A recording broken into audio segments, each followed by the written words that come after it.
Hey guys, Christo Garcia, My Swing Evolution. Tiger Woods just shot a blistering 62 yesterday. He is 5 strokes back of the lead in the BMW Championship, and I wanted to take a look at one of his recent swings from a few weeks ago that was sent to me by one of my amazing subscribers. Thank you guys so much.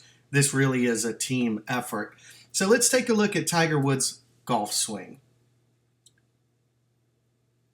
Number 2 all-time wins on the PGA Tour. He just needs a couple to match Sam Snead. And when he reaches that number, the argument will be that he may be the greatest golfer of all time. He's certainly in the conversation with Jack Nicklaus, but he needs to get the most wins all time or the most majors all time.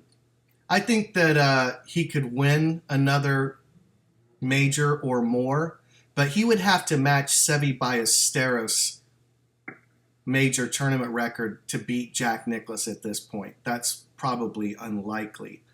But as we look at this golf swing, I see this golf swing as still very influenced by his period with Sean Foley, say within the last decade. And he doesn't really move off the ball. He's very stacky on top of it. He moves a little bit more than he was with Sean Foley, who would hold that golf club up against his right ear. But I just feel that he gets cramped right in through here. It doesn't have that freewheeling kind of look that it used to have. That lash, boy, when he came out back in '97 to win the Masters, that club was a little across the line. I think that Butch did a good job with that. Haney probably would have done the same thing. But yeah, he had a much more freewheeling swing with the driver. And Tiger led the field in, his total driving. And Tiger led the field in total driving one year. That was very impressive. So at any rate, why don't we take a look at this golf swing with some of my customary lines to take a look at. So here he has a small forward press, and then he gets set to swing. He's one of the golfers that really started in the 90s, this no waggle golf swing. I think he could benefit from a waggle just to loosen up a little bit, but he's a very static player over the golf ball, kind of robot-like. And he does have robot-like precision with his irons, which I consider this swing that he has here a very good iron swing, but I think it's a little too steep for accuracy with his driver and woods. So at any rate, let's watch this backswing. He moves off the ball slightly. Back in the Foley days, he probably would have been reprimanded for that, but he's got a move off the ball and an initial lowering. So he gets to the top of his backswing. Here he's ready to begin his transition. And here we're really going to see the dip. This makes all the people on TV crazy.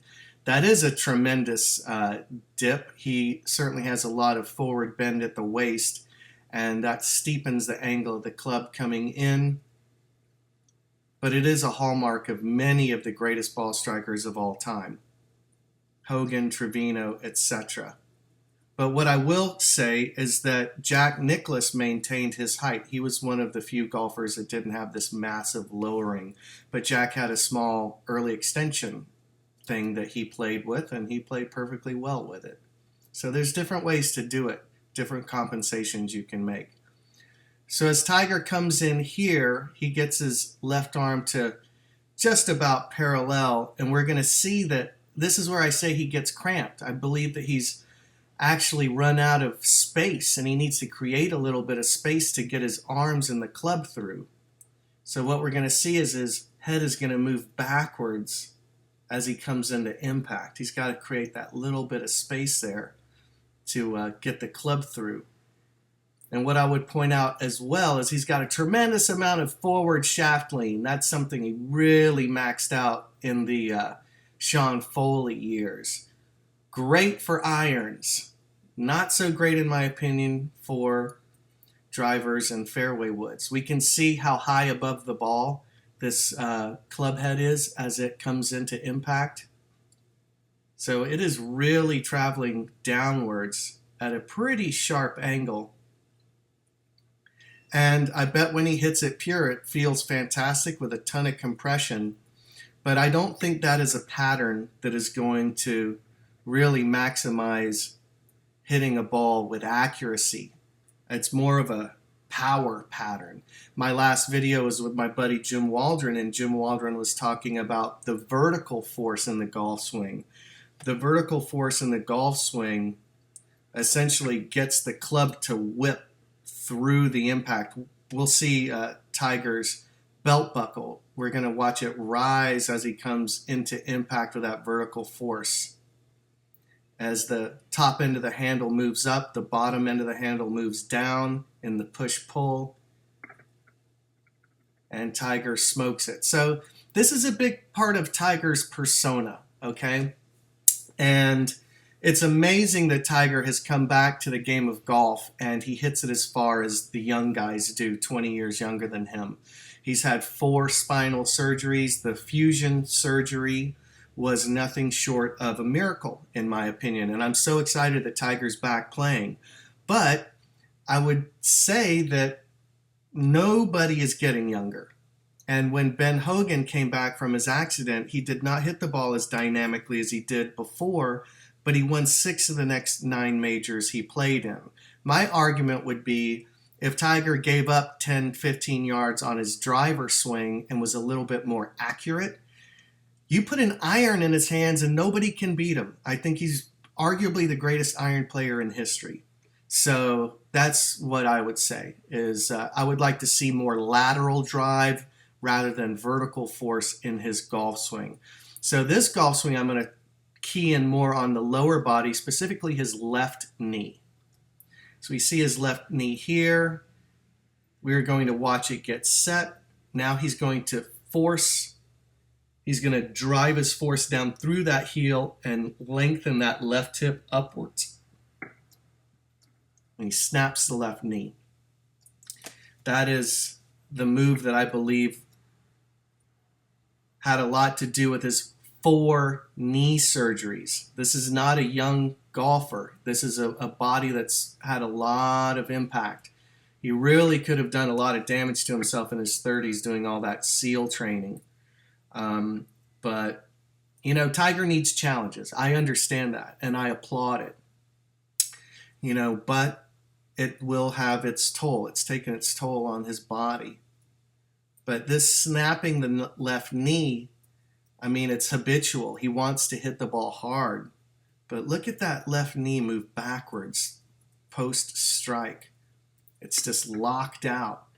And then he drives that right shoulder through, and it looks like he's so far over that leg, he's kind of leaning towards the target. So I am a tremendous fan of Tiger Woods. I want Tiger Woods to come back and be the man. I'm pretty sure Sam Snead's record is in danger. Don't think Jack's record is in danger. It'd be a thrill if it was. But once Tiger gets it going, I can't wait to see him start winning again, because yesterday we certainly saw those glimpses of the Tiger of old. But I'd like to see him create a little bit more space. I'd like to see him move that ball a little bit farther forward in his stance. And I really believe that would help him keep his head behind the ball and give him that inch or two of space. He doesn't need much. You know, I'm asking for an inch, but it'd be like a mile. Keep that space so you don't have to move backwards.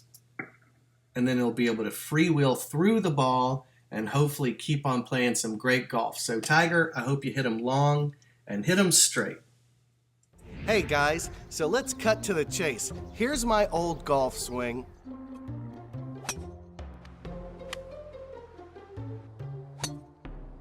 And here's my new golf swing.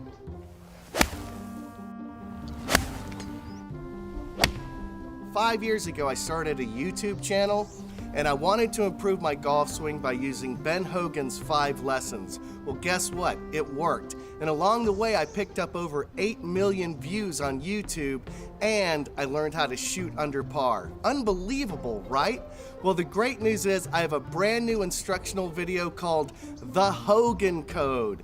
In this video, I break down everything that I learned over my long journey to learn to swing like Ben Hogan, and now you can learn the very same techniques that I used to become the golfer I always wanted to be.